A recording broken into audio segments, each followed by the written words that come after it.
नमस्कार मित्र आणि मैत्रिणी, वेलकम टू माय चॅनल. तुला जपणार आहेत याच्या भागामध्ये हे दाखवलं गेलं आहे की मंजिरी रूमच्या बाल्कनीच्या बाहेर तिथून उडी मारून ती जाते मार्जरीला भेटायसाठी. इथे दादासाहेब तर असतात, त्यांचा मृत्यू झालेला असतो ते आपल्याला मागच्या भागामध्ये तर माहीतच आहे.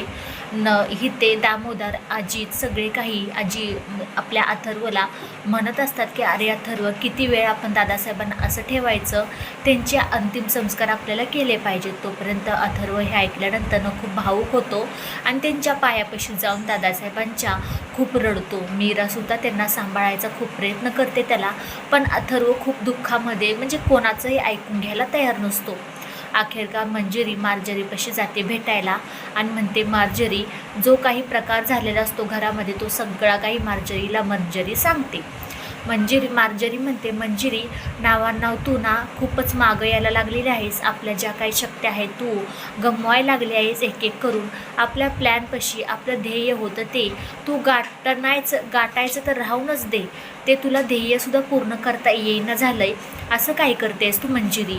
आणि एवढं लक्षात ठेव, तो मनी आहे ना, तो कोणालाही सामान्य माणसाला दिसू शकणार नाही, फक्त तुला आणि मला आणि एखाद्या वेगळ्या व्यक्तीलाच दिसू शकतो.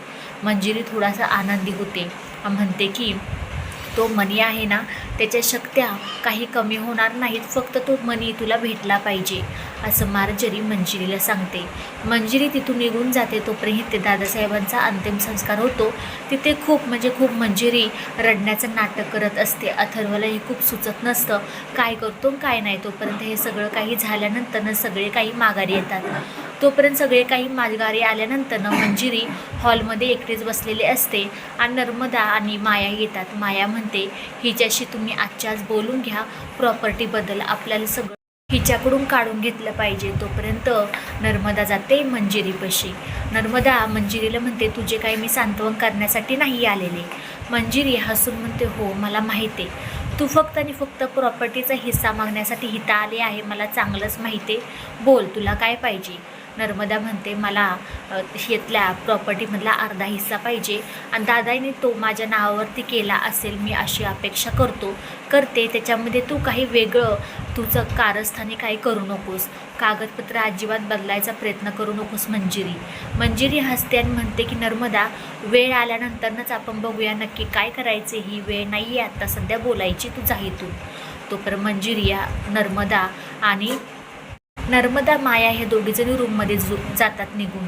अजित आणि दामोदरला घडलेला सगळा काही प्रकार सांगतात. मंजिरी एकटी बसून म्हणते की उद्या सकाळी काही जरी झालं, जिथे आमचे अंतिम संस्कार केला होता तिथे जाऊन मला तो मनी शोधला पाहिजे राखेमध्ये आणि तो मला सापडलाच पाहिजे, नाहीतर माझं सत्य बाहेर यायला काही वेळ लागणार नाही. तोपर्यंत मीरा एकटीच रूममध्ये असेल. तिथे येतो दामोदर आणि नर्मदा म्हणते, काय गं तुझा नवरा कुठे गेला आहे? तोपर्यंत मीरा म्हणते, काय बोलला काय तुम्ही? नवरा कुठं गेला आहे म्हणजे ही बोलण्याची पद्धत झाली का तुमची? अगं अथर्व कुठं गेला आहे? तोपर्यंत ते नाही आहेत रूममध्ये, आता सध्या बाहेर गेले आहेत, काय काम होतं बोला.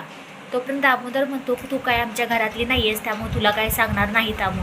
अहो मी तुमच्या घरातली नसली म्हणून काय झालं? अहो काय काम आहे ते तर सांगा ना. माझ्या नवऱ्याकडं तुमचं काय काम आहे? आम्हाला प्रॉपर्टीमध्ये हिस्सा पाहिजे. प्रॉपर्टीमध्ये हिस्सा म्हटल्यानंतर मीरा खूप तापते. म्हणते, आता सध्या ही वेळ नव्हती बोलायची आणि दादासाहेबांना जाऊन अजून 4-5 ताससुद्धा झाले नाही आहेत, तोपर्यंत तुम्ही असं काही बोलताय म्हटल्यानंतर तुम्हाला काय म्हणायचं तरी काय? नर्मदा म्हणते, बास कर तुझं भाषण, अथर्व आल्यानंतर आम्हाला सांग, त्याला पाठवून दे आमच्याकडे. हे सगळं काही झाल्यानंतर हे दोघेजण निघून जातात. अथर्व रूममध्ये येतो. अथर्व रूममध्ये आल्यानंतर मीराकडे पाहतसुद्धा नाही, तिच्याशी बोलतसुद्धा नाही. मीराला खूप टेन्शन येतं. येणाऱ्या भागामध्ये आपल्याला पाहायला भेटणार आहे की ते मंजिरी रूममध्ये झोपलेली असते आणि तिचं मनी नसल्यामुळे तिचे चिरतारुणे जे म्हणतात ना, तिचं सत्य समोर यायला बरोबर म्हणजे सगळं काही दिसायला लागलेलं असतं. म्हणतात ना, सगळं काही तिचे हातपाय वगैरे वेगळेच काही विद्रूप दिसायला लागलेले असतात. मंजिरी म्हणते, लवकरात लवकर मला त्या ठिकाणी जाऊन कालमुखी मनी शोधला पाहिजे. आणि तो मनी शोधत असताना अंबिका तिथे जाते. अंबिकाला कळते की मंजिरी सगळं काही चिरतारुणे त्या मनीमध्ये आहे. तो मनी जर तिच्यापाशी नसला तर तिचं सगळा काही भूतकाळ आपण सगळ्यांसमोर अंबिकाला माहीत पडल्यानंतर ना ती पटकन मीराला जायला सांगते की मंजिरीच्या गाळ्यामध्ये जो मणी होता त्याच्यामध्ये ती सगळी काही ताकद आहे, त्याच्यामध्येच तिचं सगळं काही गुपित आहे. तो मणी जर तिला भेटला नाही तर सगळ्यांसमोर आपण तिचं सत्य लवकरात लवकर आणू शकू. पाहूयात आपण नक्की मीरा आणि अंबिका नक्की मंजिरीच्या विरोधामध्ये नक्की कोणता लढा लढणार आहेत. मंजिरीला तो कालमुखी मणी सापडेल का? व्हिडिओ शेवटपर्यंत पाहिल्याबद्दल खूप सारे मनापासून धन्यवाद.